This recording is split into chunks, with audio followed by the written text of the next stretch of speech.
Estamos aí mais uma vez no Upper Chamber aqui hoje, velho, a coisa já tá pegando, já tem acho que já deve ter 1h30 que a gente já tá fazendo aqui off. Então nós já vamos entrar, eu tava falando aqui que eu tô virando youtuber, né, depois de 50 anos, 53, aprendendo o que é, tem que fazer like, não é? Tem que dar like, aí nesse lugar aí, dá like e tudo mais. Comentar e tudo mais. Se inscrever. Fala mal também de polêmica, porque polêmica eu falar que dá muito like, o cara fala engaja, lá. né? Engaja, né? Essa palavra também eu não sabia. Engaja. Engajamento. Eu trouxe o professor aqui nesse podcast para me treinar e me equipar. E hoje nós estamos com um privilégio, cara, que bênção.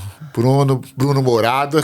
Isso aí. Como você tem abençoado a minha vida, como você tem abençoado o Brasil e as nações, como vocês, né, carregam uma porção. Cara, a gente é tão grato. Sabe uma das coisas que eu aprendi nesses anos que eu parei de viajar naquela loucura toda? Eu aprendi. Interessante, a gente falava muito de músico, né, Mal, né? Quando a gente tava tocando música e tudo mais. Mas eu aprendi a ser grato aos ministros de adoração, cara. Uau. Sabe o que é se sentar num lugar no domingo e alguém te ajudar a adorar e conduzir você até a presença do Senhor? Sabe? Isso é fenomenal. Eu poderia dizer que é amazing, né? Assim, Deus me deu um amor novo pelos ministros de adoração. Uau. E uma gratidão, né? De pegar uma canção, porque sempre a gente estava na plataforma, de repente Deus nos colocou, falou, sai da plataforma, Júlio, tá? Fica quieto um pouquinho, e de repente sentar e ser conduzido em adoração por outra geração, por outros, e sentar, e às vezes eu sento assim e falo, Senhor, me mostra o que o Senhor está ouvindo hoje, o que está no seu coração. E as canções de vocês têm nos abençoado muito e abençoado o Brasil. E ter você aqui nesse episódio do Upper Chamber é um presente de Deus, me ensinar a falar aí. Engajar, uma palavra nova, engajamento. Vamos nos engajar agora, os engajamentos não sei dado. Na minha época a gente não tinha muito vocabulário, era chu, era xebrebré, aquela coisa toda. Ei, aleluia! Pastor, para mim é um privilégio, uma honra estar aqui. Quando o Cacau falou, cara, você não grava com o pastor Júlio? Eu falei, cara, eu só queria ter uma mesa com ele. Se vai gravar essa mesa, melhor ainda. Mas a gente já tivemos agora no almoço aqui. A cada momento que a gente tá jorrando, né? Com tanta facilidade, Deus testificando. Você sentou na mesa já falando do assunto que a gente veio conversando a viagem inteira, né? Sobre instruções e tal. Então eu tô com um coração muito grato também. Eu sou fruto do seu ministério, sou fruto de palavras que você lançou. Já tava lá, eu era magro. Nas escolas. Bigode, você lembra do bigode? Você de bigode e eu magro lá nas escolas do Clamor pelas Nações, recebendo tanto, aprendendo tanto, sendo tão impactado, desde a época do você não vê. Tanto ali, e hoje poder estar aqui recebendo, ouvindo isso, para mim é um privilégio mesmo, uma honra, assim. E uma coisa que eu tava pensando hoje, que eu falei semana passada sobre isso, vendo você, não é que eu tenho 53, você tem 36, né? Isso. Outra geração, né? E eu tava lendo esses dias em Esdras, quando eles lançam o fundamento da casa do Senhor, vieram duas gerações. Uma chorava e berrava, a outra ria e bradava de alegria. E é claro que tem muitas questões para a gente pensar sobre isso, mas o que mais me impressionou é que diz que o som era tão alto que de longe não dava para distinguir qual era um e qual era o outro. Se tornou um só som em cima do mesmo propósito. Uau. Então eu acho que o Senhor tem trago maturidade para 2 ou 3 gerações servirem um ao outro e lavar os pés uns dos outros pelo Rei e pelo Cordeiro, né? Eu creio nisso. Uau. Eu creio nisso também, né? Eu vim conversando com o Cacau no carro, né? Ainda sobre o assunto de instruções, né? Falei assim, cara, é tão incrível ver como pessoas da nova geração carregam uma facilidade de comunicar, estão tão atentos a tantas coisas, são tão disruptivos e tudo mais, mas talvez falham muito na questão da instrução, né? Eu falei, ó, Maria e Isabel, as duas estavam grávidas. Quem carregava algo primeiro era Isabel, 6 meses antes de João Batista. Só que quem carregava algo mais poderoso era a Maria. Mas quem que foi atrás de quem para buscar a instrução? É verdade. A Maria foi falar com Isabel, foi falar com quem gerava antes. Isso é muito forte. Foi falar com quem já gerava antes. E eu vejo, um dia eu perguntei para Jesus, depois de ler vários livros sobre avivamento, né? E ainda ali com 14 anos de idade, ficar assim, ó, louco, grávido desse assunto, assim, assistindo documentário das Ilhas Fiji, e assistindo coisas, e lendo coisas, e vendo as profecias, e daqui a pouco, e vendo como o Brasil estava ligado a tudo isso, como isso, e eu ficava, Deus, quando isso vai acontecer? Aí um dia eu estava lendo na Bíblia sobre a questão dos, eu fiz um estudo sobre os sis da Bíblia, o SE mesmo. Então, se o meu povo que se chama pelo meu nome se humilhar, e aí o que acontece? Eu ouvirei, perdoarei, sararei. Ou seja, 3 sis eram 3 condições terrenas para 3 ações do céu. Sobrenaturais. Então, eu vi que todo si na Bíblia era uma condição terrena para um mover do céu. Do céu. E aí eu comecei a ver várias outras coisas. Falei, ó, que legal. E de repente eu falei, numa oração no quarto, falei, Deus, qual que é o si do avivamento? Qual que é o si? E aí eu lembro que o Senhor me conduziu a ler muito sobre átrio, santo lugar e santo dos santos.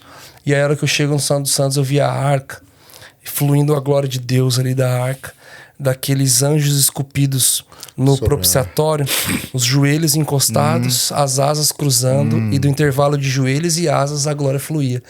E ficou impresso no meu espírito assim, a hora que os joelhos de vocês se unirem pro propósito eterno em cima, essa glória vai fluir. Eu falei, Deus, então a unidade é uma das condições do avivamento? Ele falou, é. Eu falei que eu tive depressão pós-manto. Porque eu... Porque eu falei, não tem como, unidade. Interessante.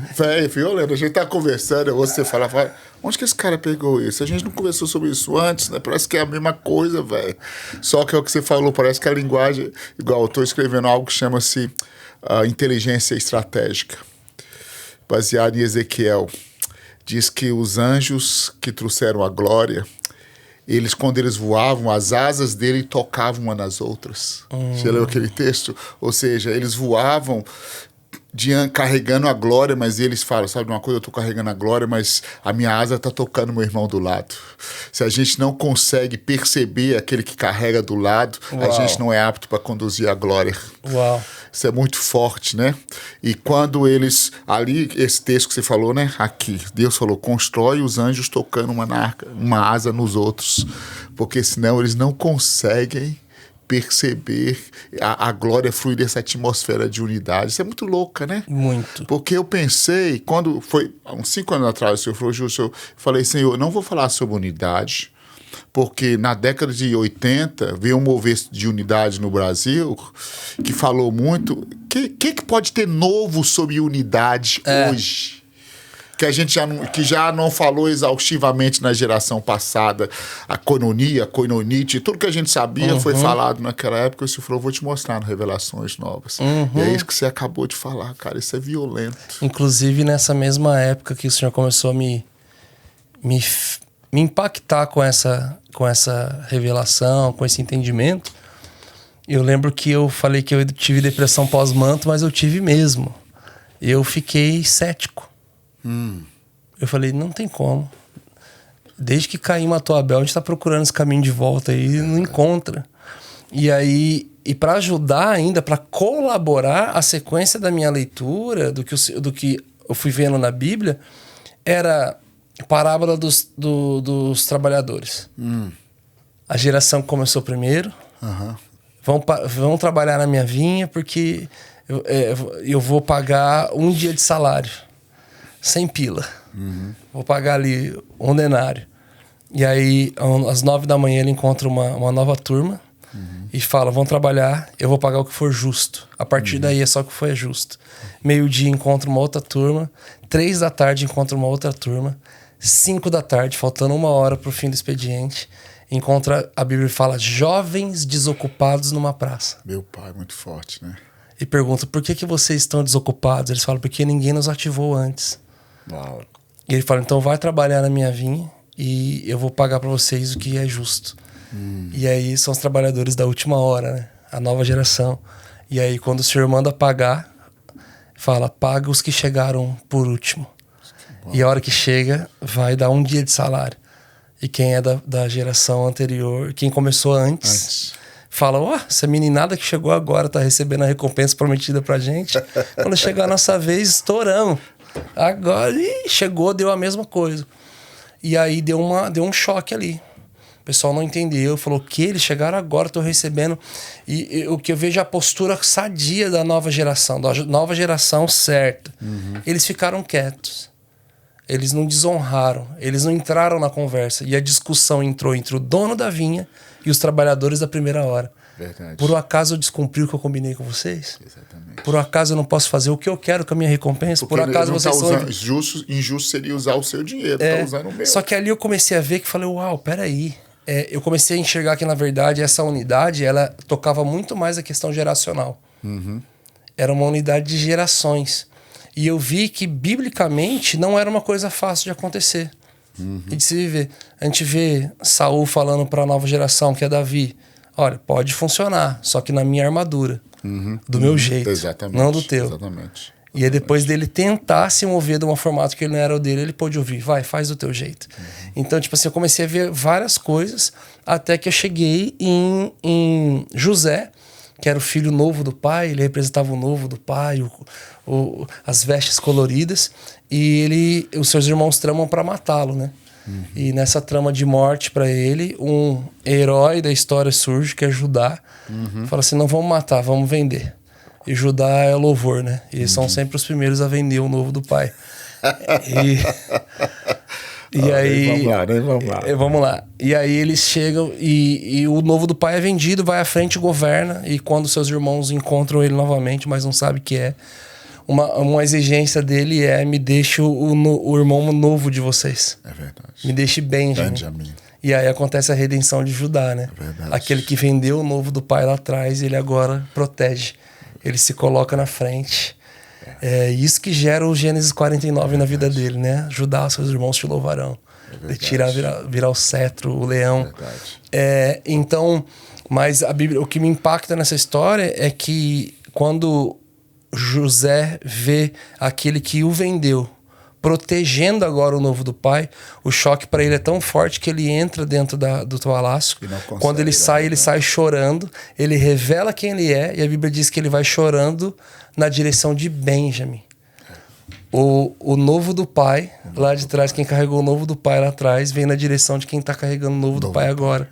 E a Bíblia diz que o encontro deles é tão forte, o choro deles é alto ao ponto do Egito ouvir. Uau, é muito forte, né? Então, foi um só som, igual você falou, foi um som só. Agora é um som só de lágrimas de um encontro geracional.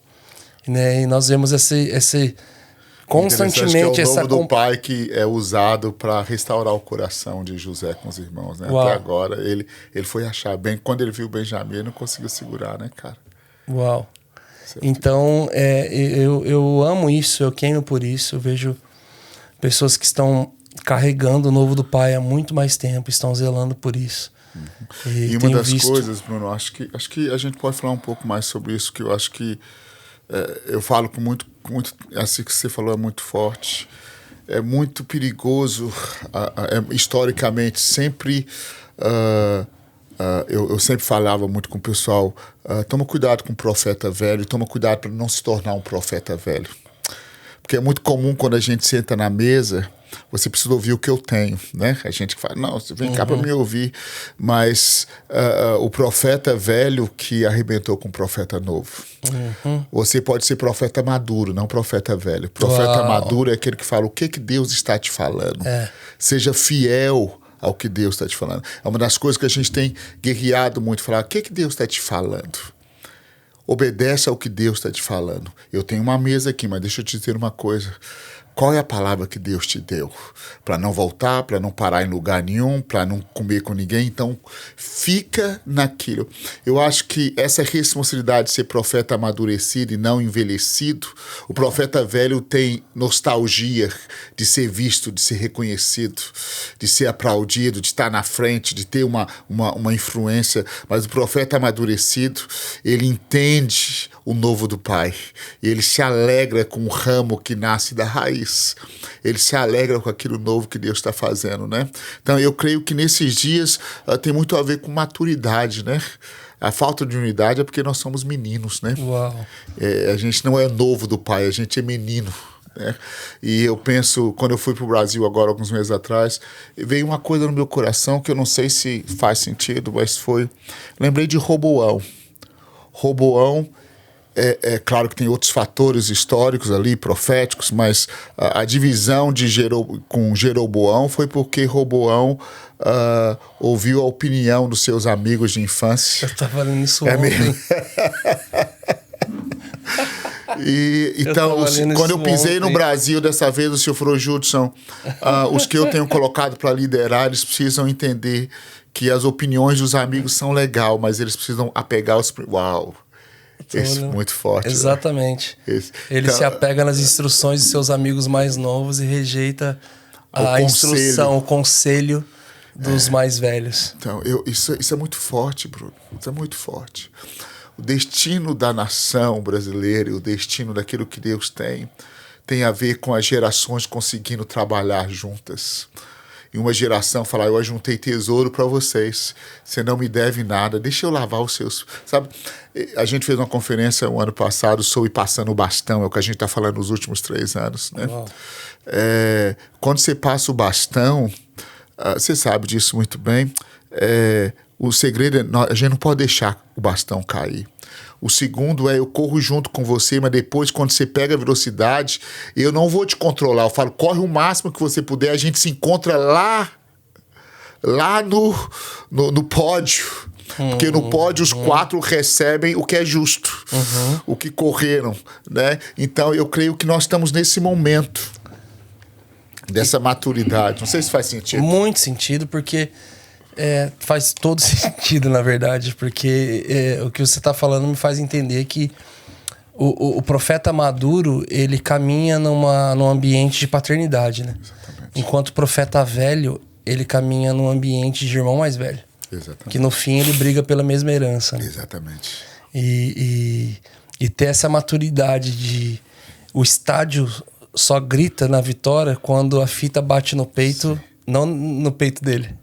Ele tá vencendo a mesma batalha, mas teve a fita bateu no peito de outra pessoa. Ele serviu. Porque entregar o bastão é servir a próxima geração. Isso é muito forte. Isso é maravilhoso. Mas isso, o senhor precisa nos quebrar pra gente entender isso. E exatamente com instruções, né? Isso que tá muito latente hoje, assim, no meu coração, né?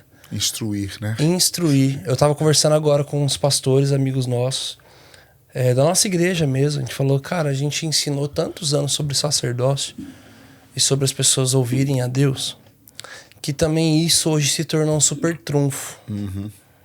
Para que ninguém refute uma má ideia. Para que tudo hoje Deus falou. É verdade.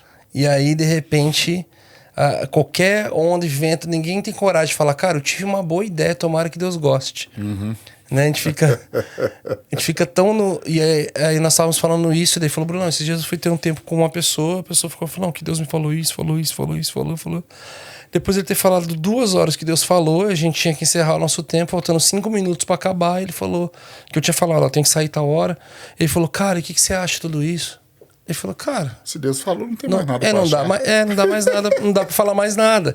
E daí a gente falou exatamente isso, se Deus falou, amém, Deus falou.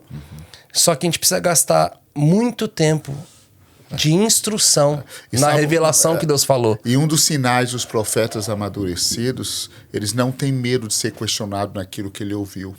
Porque o profeta amadurecido fala, eu acho que eu ouvi isso. Mas, por favor, me ajude a filtrar essa palavra. Uau. Quando a pessoa fica irada, se ninguém está me ouvindo, o Senhor de Deus, é porque o cara ainda não amadureceu. Né? Ele quer que a palavra dele tem que ser o final. Na verdade, tenho medo de falar isso para não machucar algumas pessoas, mas machuca. Ele é um controlador e não um profeta. O profeta não tem medo de falar, sabe de uma coisa? Vamos pedir para a água cair do lado de fora e não molhar a esponja. Não tem problema não. Se é Deus falando, vai acontecer. Mas eu nesse último livreto que a gente escreveu, eu falei um pouco sobre... Eu fiz até uma ficção. Sabe aquele cara que veio com chifre, né?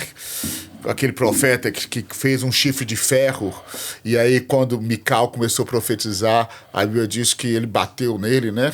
E às vezes a gente cria uma estrutura e a gente fala, você tem que me respeitar porque eu tenho isso aqui, eu sou profeta e tudo mais. E muitas vezes a palavra vai estar numa criancinha que chegou agora. A palavra vai estar numa coisa simples. Eu acho que essa maturidade da igreja e essa simplicidade, esse desejo para voltar à instrução que você está falando, é o que a gente precisa nessa hora, né, cara? Meu Deus, eu tô com um coração muito latente sobre essas questões, assim.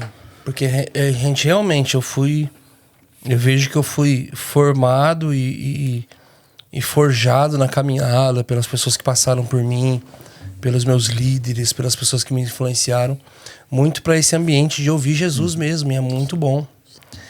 Mas eu vi que, falei, cara, realmente a maior atenção nossa tem que estar no lugar de buscar essas instruções. A gente estava falando, né, sobre como que Davi, ele tem coragem de pausar o propósito quando alguém da equipe dele morre. É verdade. Eles começaram o propósito. Eu conversei isso aí com um amigo meu muito obstinado. Esses líderes mesmo, assim, rolo compressor obstinado. Eu falei, cara, você é um cara obstinado. E todo cara muito obstinado não tem coragem de pausar o propósito. Davi, que propósito maior que um homem teve ali, um personagem bíblico, de trazer a glória de volta. A glória de Deus, a glória, a arca, a presença de Deus de volta para a nação. Estava abandonada por 20 anos por Saul, ele foi e fez, né? Velho? E começou os primeiros passos, nos primeiros passos alguém da equipe morre. Ele tem a coragem de pegar a arca, colocar na casa de Obed-Edom, pausar o propósito, enfiar a cara na Bíblia e buscar instruções. E ele descobre que ele estava fazendo a coisa certa, que é possível fazer a coisa certa do jeito errado. Meu pai. E buscando instruções, ele descobre como que tinha que ser feito. E uma caminhada que demoraria poucos dias, ela demorou 6 meses.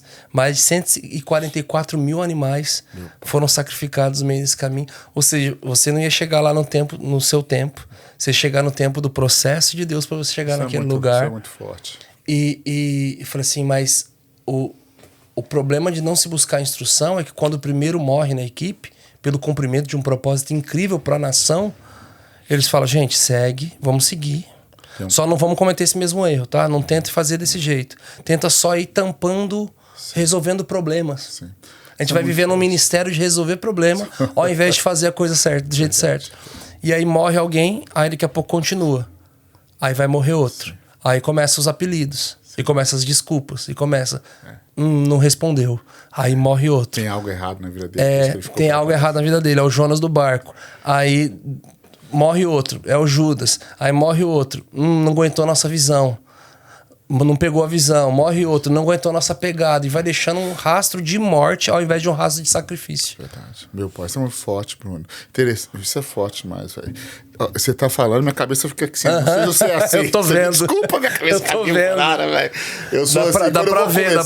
É difícil, às vezes, quando eu tô ouvindo a pregação ou a palavra, você tá falando, minha cabeça já tá 1000 por hora. Pai, esse texto, isso e aquilo outro. É isso, Jesus. Manda tudo. Eu fico Quero ouvir também, porque isso testifica. Pensando, velho.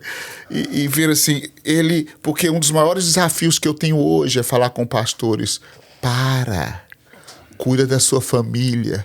Descansa, porque eu sei que foi difícil para Deus falar comigo, descansa, mas o zelo e o fogo pelo propósito, aquele tempo que Davi parou foi quando ele construiu a sua casa.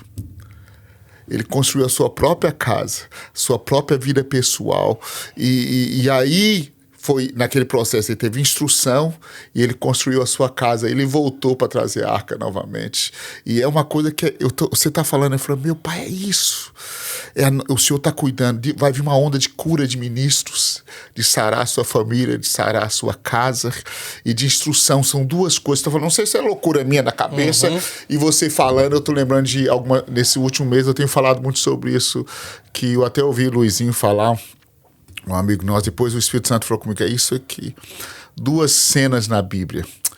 É a daquele homem assentado na Porta Formosa, que desde nascença ele tinha o pé torto. Desde o ventre da mãe ele tinha o pé torto.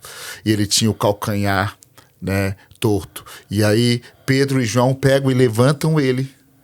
E aí a Bíblia diz que os pés dele se endireitaram. A palavra pé na Bíblia significa basics, ou base, fundamento. Né? E aí ele saiu pulando. E o Senhor falou comigo, Schultz, um dos problemas hoje é que muitos foram gerados sem fundamento. Por isso eles são mendigos, precisam ser carregados e trazidos. A segunda parte é o Mefibosete, que a gente se lembra, né? Que ele não foi gerado já crippled, né? A palavra aleijado, com os pés torcidos. Mas ele ficou aleijado porque a mulher que dava leite para ele, que devia instruí-lo, né? A babá ou a babysitter, ou aquela que alimentava, ela correu porque tinha algo acontecendo, uma perseguição, ela apressou e ela tropeçou. E aí a vida de Mefibosete, mesmo quando ele foi levado para morar com o rei, ele tinha que ser levado para a mesa e trazido da mesa. O Senhor falou, Justin, isso aí que você falou muito forte, Bruno. A pressa de vocês para cumprir o propósito, um discipulado apressado, fez com que uma geração esteja aí sem fundamento. E por causa disso, vocês têm que têm que carregá-la para a mesa, têm que trazê-la para a mesa, têm que levá-la de volta e trazer. Porque quando eles foram discipulados, vocês correram demais. Aquela que dava o leite saiu apressada, desesperada, sem fundamento, e o fundamento atrofiado. É uma volta à instrução, brother. Eu creio nisso. Eu creio nisso. Uau. Creio nisso, muito forte, muito forte. Outra coisa que você estava falando, pensando, é essa questão dessas gerações. A gente precisa amadurecer, né, cara? Muito. E ouvir um ao outro e descobrir aquilo que Deus está fazendo. Né? Porque sem instrução a gente não chega lá. Muito. Inclusive, nós temos de vez em quando, todo ano nós fazemos um retiro com a banda, com todo o nosso time, né? Do escritório, da banda, da estrada, do ministério. E um dos últimos que nós fizemos, nós ficamos 3 dias juntos lá num chalé em Campos do Jordão. E o primeiro dia o Senhor nos trouxe o entendimento de que não era sobre fazer, mas sobre construir. Ele falou, vocês fizeram muita agenda, vocês fizeram muita coisa. Mas eu até falei esses dias numa mesa com o pessoal, né? Eu falei assim, a vaidade e a excelência vestem a mesma roupa. Mas o espírito que tá determinando ali é que fala se tá fazendo por excelência ou vaidade. Ou seja, fazer uma agenda ou aproveitar esse ambiente para transferir cultura veste a mesma agenda. Veste a mesma roupa.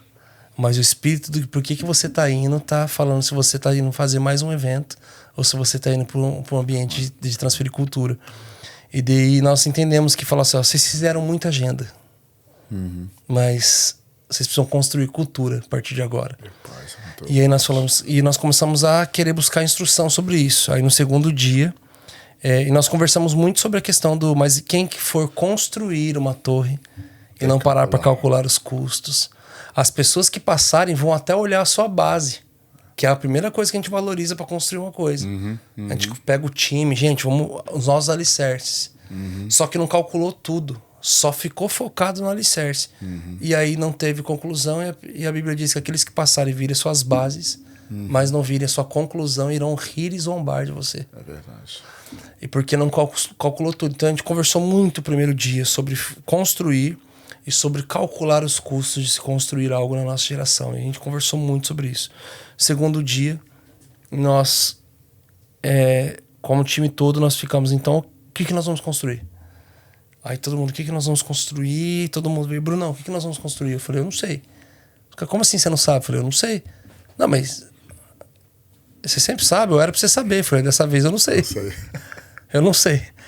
E daí ficamos ali o segundo dia, assim, meio que num limbo, e voltamos a reforçar alguns valores do dia anterior. No terceiro dia, que era o nosso último dia ali, reunidos, 3 pessoas acordaram com o mesmo versículo queimando no coração.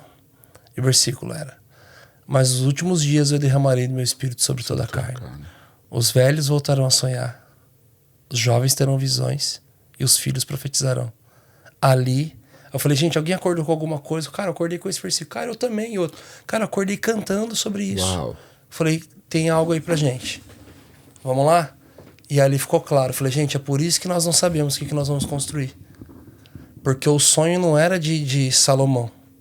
O sonho era de Davi. Mas a visão para a construção foi de Salomão. Para assim, a visão da nossa construção está no coração de algum pai. Está no coração de alguém de cabelos brancos que está voltando a sonhar. Uau, com coisas que ele não viu acontecendo ainda na geração dele. Não viu, vai voltar a sonhar. A gente vai aproximar de pessoas, de homens de Deus, como Asaf, como Ademar. Sim. Eu comecei a citar vários pastores e vários líderes. E passado alguns dias, assim, o Judá Bertelli me liga. Ele me fala onde eu tô, assim, ó. Você tá na escadaria do lado esquerdo, tem um quadro de força, de energia aqui, tem isso. Eu falei, Deus me livre, credo. E aí ele falou assim, olha, a geração de vocês, Deus mostrou a figura da sua geração, Brunão.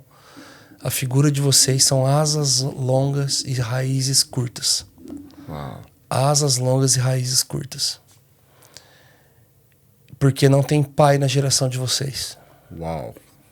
São muitos irmãos e irmãos alguns mais novos e outros mais velhos, mas na geração de vocês ainda não tem pai. Por isso Jesus vai te aproximar de pessoas como Asaf, Ademar, começou a falar. Uau. Começou a falar. Uau. E aí hoje tudo que tá queimando no nosso coração, para as coisas que nós vamos fazer a partir do ano que vem, com líderes de louvor, equipes de adoração, é simplesmente promover alguns encontros estratégicos durante o ano inteiro para que todos eles venham. Bruno, o que você vai ministrar lá? Eu não faço questão nenhuma de ministrar, eu só quero trazer os pais. Venham Israel, venham filhos e ouçam seu pai Israel. Sabe assim, eu só quero, assim, vamos ouvir os pais.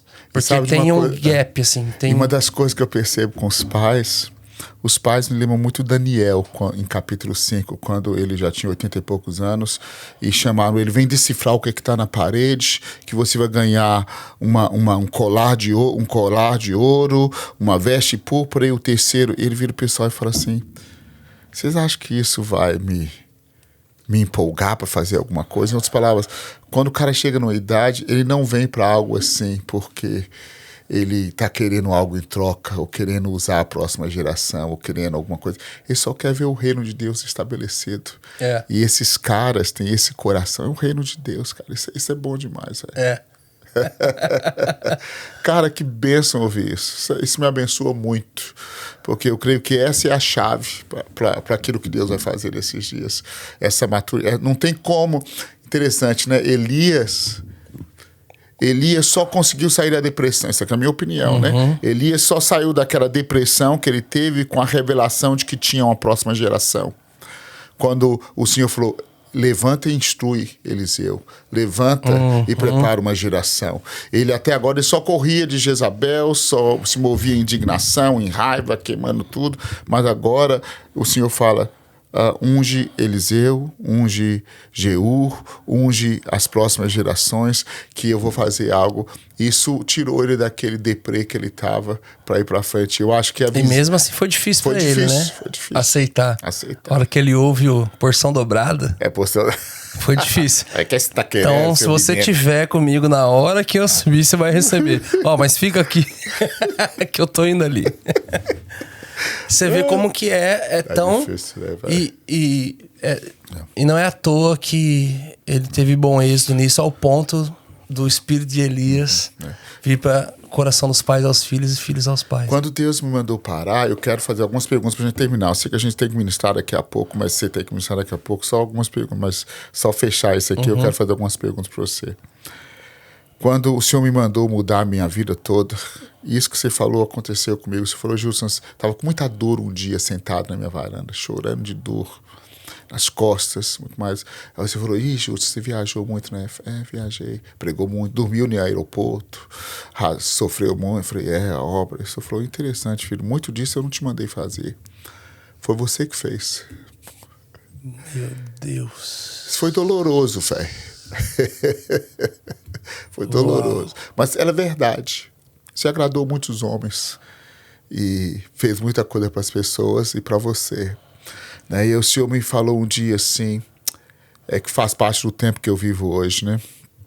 Falou, você já foi flecha, né, filho, para muito tempo, indo para um lado para o outro.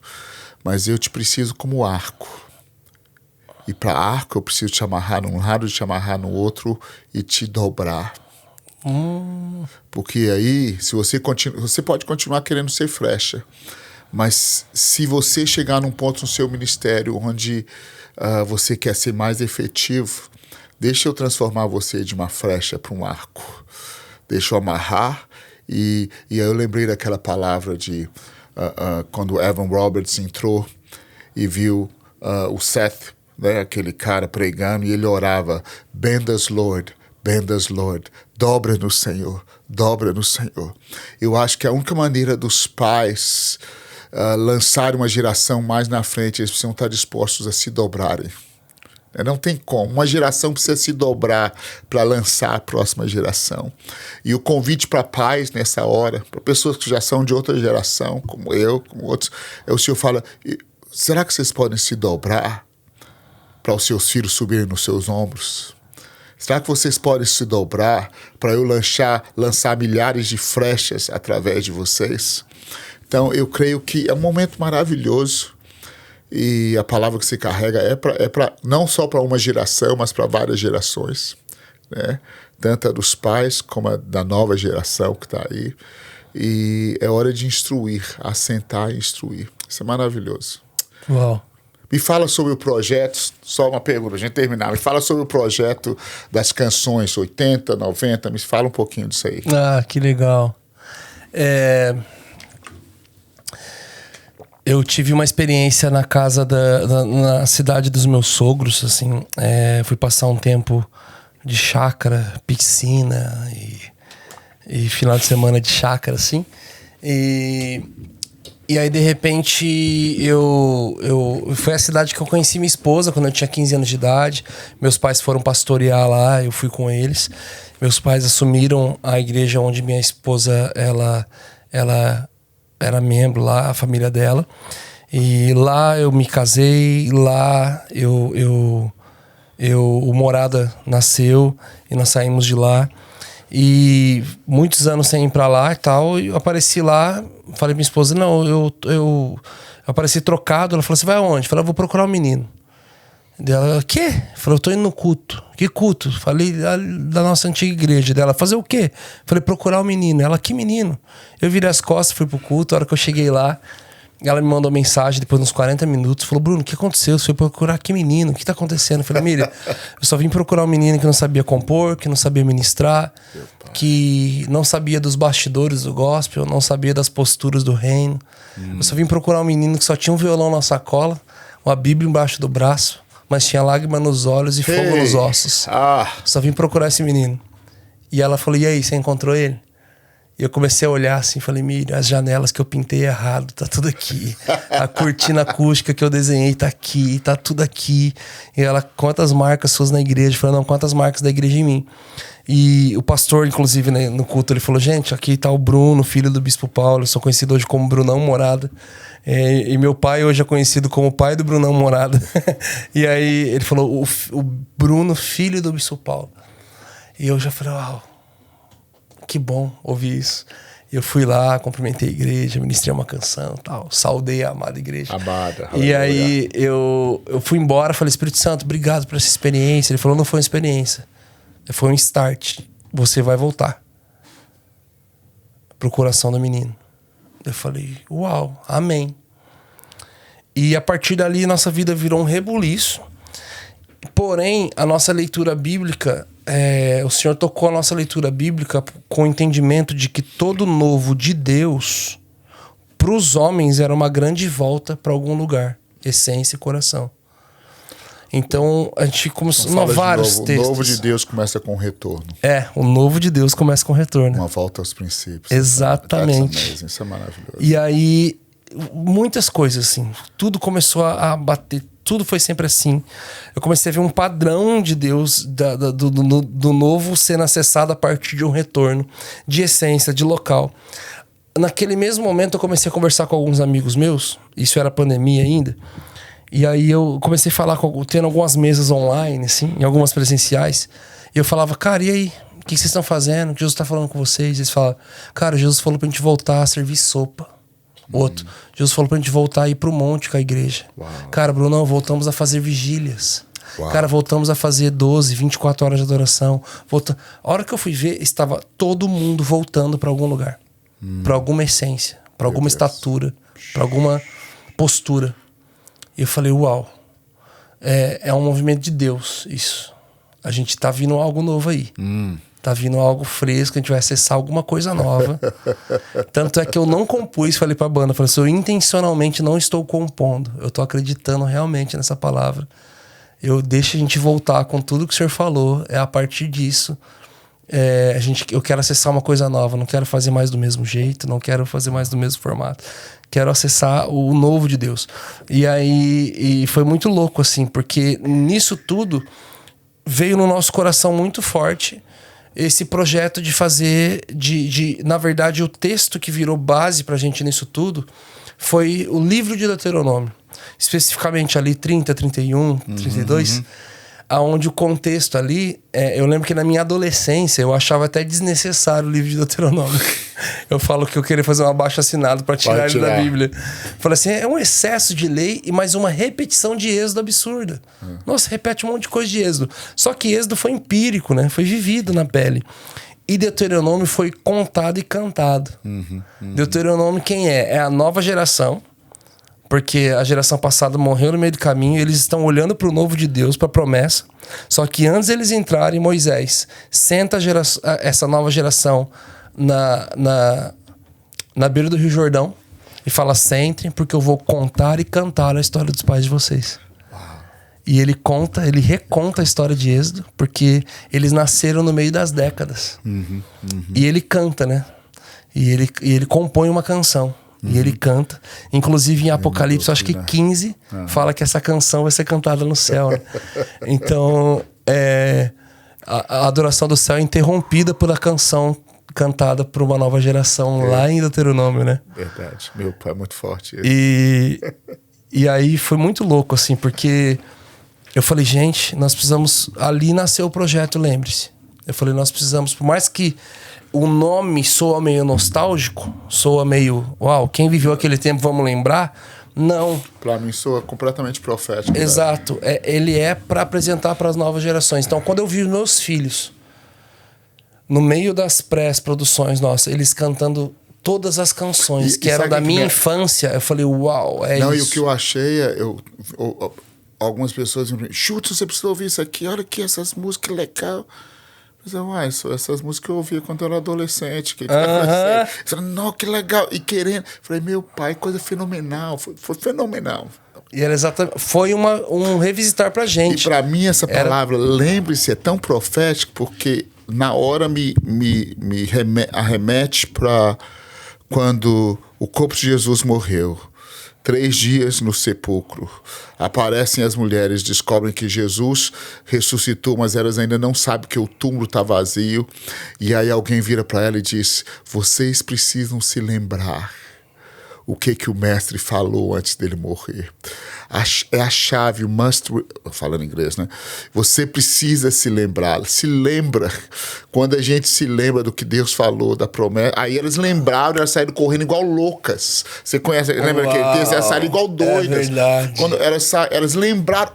Ele falou mesmo que ele ia ressuscitar. E é como se o Senhor falando, vocês esqueceram quem vocês são e o que eu prometi para vocês? Lembre-se. Lembra do que eu falei, lembra do que eu fiz. E eu falo muito que avivamento tem 2 ciclos. Né? O primeiro ciclo é de atravessar o Rio Jordão, aquela glória toda, mas o segundo ciclo é aqueles que têm coragem de dar alguns passos para trás e construir um monumento para que os outros se lembrem. Porque o próximo ciclo de avivamento começa com... lembrar... Isso aqui é outra história. Vamos lá, senão eu vou ficar pregando. Não, manda. Termina, não me deixa assim, não. Termina, conclui. Eu quero te ouvir, velho. Não, conclui isso, pelo amor de Deus. Quando eles atravessaram o Rio Jordão, 40 anos de espera. O mover de Deus, a glória de Deus finalmente aconteceu. Velho, a última coisa que eu quero é voltar para trás. Aí vem Josué e fala, separa 12 caras aí e volta para trás. Pra quê, Josué? A arca já passou, a presença já passou, a glória está aqui, está todo mundo dançando, a emoção, o mover, nós finalmente chegamos e fala, não, mas deixa a arca aí agora e volta você. Mas é seco, é sem arrepio, é sem nada. Vocês vão pegar a pedra, que pedra? Sem formato, sem nada, do meio do rio. E vocês vão construir um monumento para os filhos dos filhos, que no futuro vão perguntar o que é isso? E vocês vão dizer para isso foi o que Deus fez. Não é nostalgia, mas é lembrar o que Deus fez. É lembrar. E tem algumas traduções que parece que foi colocado no meio do rio. E se foi colocado no meio do rio, só era visto quando a época era seca, porque na época da alta não dava para ver. Na hora que o rio baixava, que eles atravessaram na época da alta, né? Na hora que o rio baixava, fala, que negócio é aquele ali? Na hora que a igreja está seca, o Senhor fala, vocês precisam se lembrar quem vocês são. Você precisa voltar naquele lugar para você lembrar daquela pintura que você fez toda mal feita, mas seu coração queimava. Aquela música que você cantava, igual eu, às vezes, né? Meu pai, eu tenho vergonha. Um dia eu tava assim, falei, eu tenho que ligar para todo mundo que gravou comigo e agradecer. Como vocês são doidos. Gravar comigo, tudo desafinado, tudo doido, tudo mal feito, música... Quem teve coragem de gravar a música com dois acordes? Que loucura que era, vocês estão doidos. Daí eu liguei pra Nível, eu falei, Nível, vocês são muito corajosos. Eu tô aqui chorando, pensando, vocês estão muito doidos. Mas aquele fogo e aquela simplicidade, aquele desejo de fazer qualquer coisa para que Jesus venha. Essa é a essência do novo de Deus. Eu um dia peguei um voo para Manaus. Cheguei em Manaus, que é demorado ali de São Paulo, né? Só de voo já é 4 horas. E descemos, comemos, passamos o som, ministramos. Acabamos, desmontamos todas as coisas. Tomamos um banho correndo. Fomos de volta pro aeroporto pegar um voo às 2 da manhã. E aí eu sentei naquela saída de emergência da frente, que não reclina, e o voo estava lotado, e o meu ar não funcionava. E aí isso aconteceu alguns anos atrás, e aí eu comecei a entrar num ambiente de reclamação, e comecei a falar, não, pelo amor de Deus, que calor, que cansaço, não reclina, quem que pegou esse assento? Eu tenho que falar com o time do escritório, onde já se viu, não se faz bate-volta em Manaus, gente. É 4 horas para ir, para voltar. Eita, é a distância para ir para outro país, o total que dá. Eita, comecei, daqui a pouco eu fui tomado por uma ingratidão tão absurda que eu fechei o olho assim, e a hora que eu fui abrir o olho, eu tive uma visão. E foi uma coisa única na minha vida, assim, porque todas as poucas visões que eu tive na minha vida sempre foram coisas proféticas, futuras. Essa foi a primeira vez que eu tive uma experiência tão forte que Deus me levou para trás. E eu fui parar quando eu tinha 14 anos de idade. O Senhor me trouxe a memória, Ele me mostrou. Mas parecia que eu assistia, assim, ó. Eu assistia como uma câmera, assim, ó. Eu descendo a ladeira da igreja, uma roupa ridícula, um cabelo ridículo, um sorriso no rosto. O Senhor me fez lembrar do salmo que eu tava orando. Eu tava orando o Salmo 104:4. Eu tava orando, Deus, faz aos teus anjos ventos e aos seus ministros como labaredas de fogo. Deus, 14 anos de idade, nós somos seus ministros. Não nega o seu fogo. É verdade, é isso, velho. Eu fui compor sobre isso a partir dessa experiência. Uau. E eu fiquei...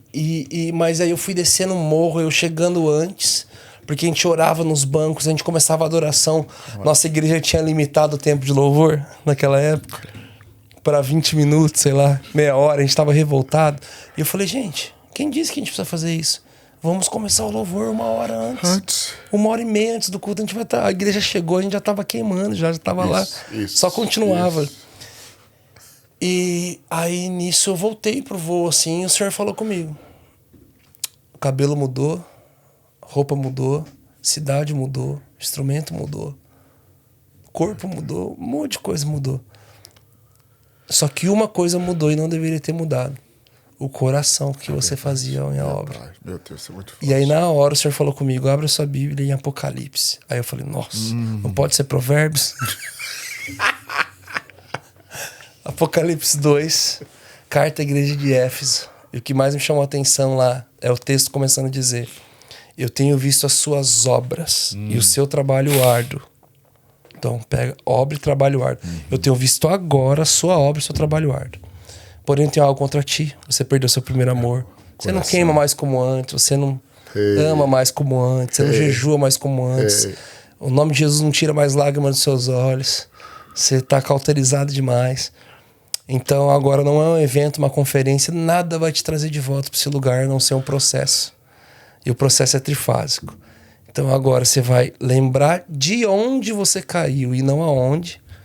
É de onde você estava. Aonde você estava. Como você vivia, como você queimava, como você chorava, como você buscava. Lembrou desse lugar? Lembrei. Então agora arrependa-se. Meu Deus. Metanoia. Muda sua mente. Para que você não volte de novo para esse ambiente de queda. E aí vem o terceiro parte do processo, que é mais difícil. Ele fala, e volte às práticas das primeiras obras. Mas o texto começou dizendo, eu tenho visto as suas obras e o seu trabalho árduo. E a última parte do processo é, volte às práticas das primeiras. Eu falei, então o que mudou das primeiras obras para as obras atuais que continuam sendo árduas? O coração. O coração, meu Pai. O coração que a gente fazia isso. É a fome, a simplicidade do menino. Simplicidade. O desenho da criança simples. As coragens, as ousadias que a experiência vai deixando a gente calculista demais para algumas coisas, para obedecer, né? Eu vou ser sincero com você, cara.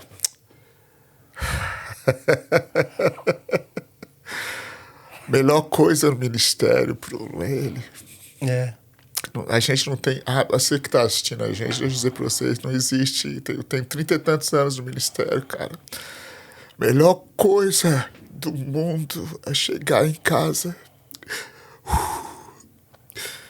e a presença dele chegar.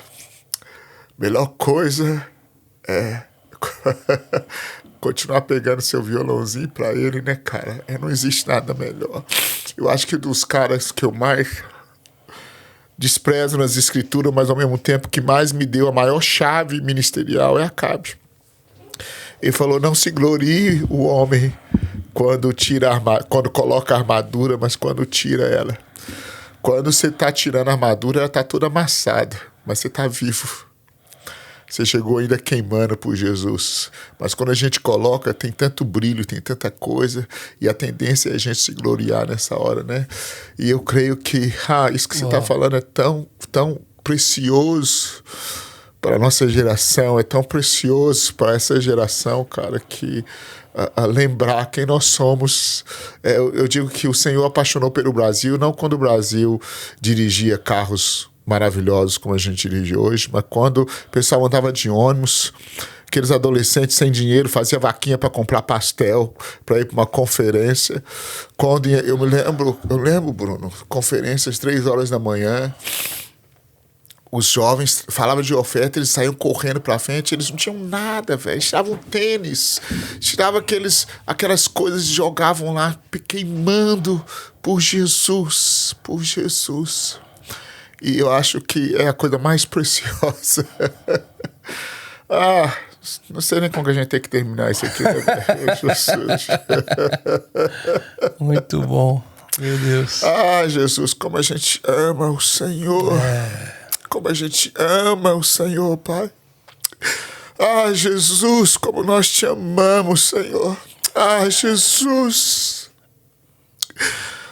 Jesus, como nosso coração queima.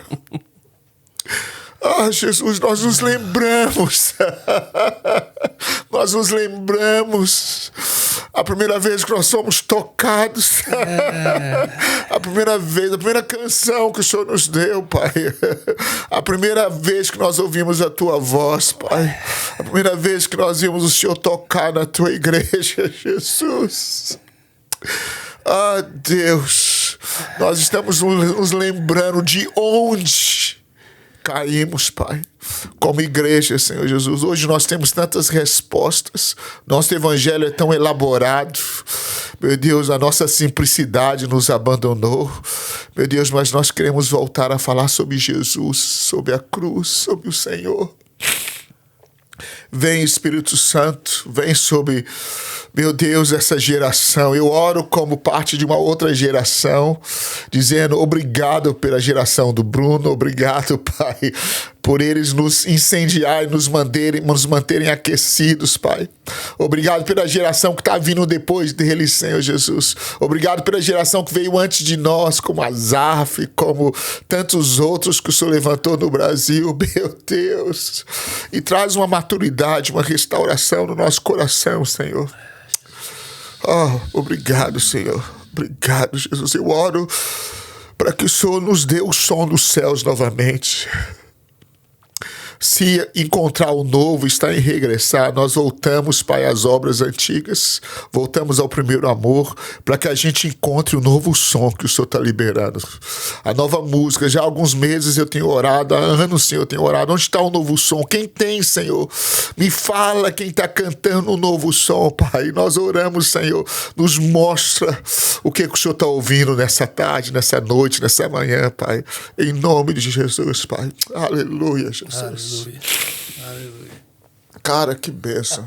Pena que a gente tem que terminar, hein, velho? Pena. Como que você me abençoou, cara. Obrigadão. Poxa, obrigado.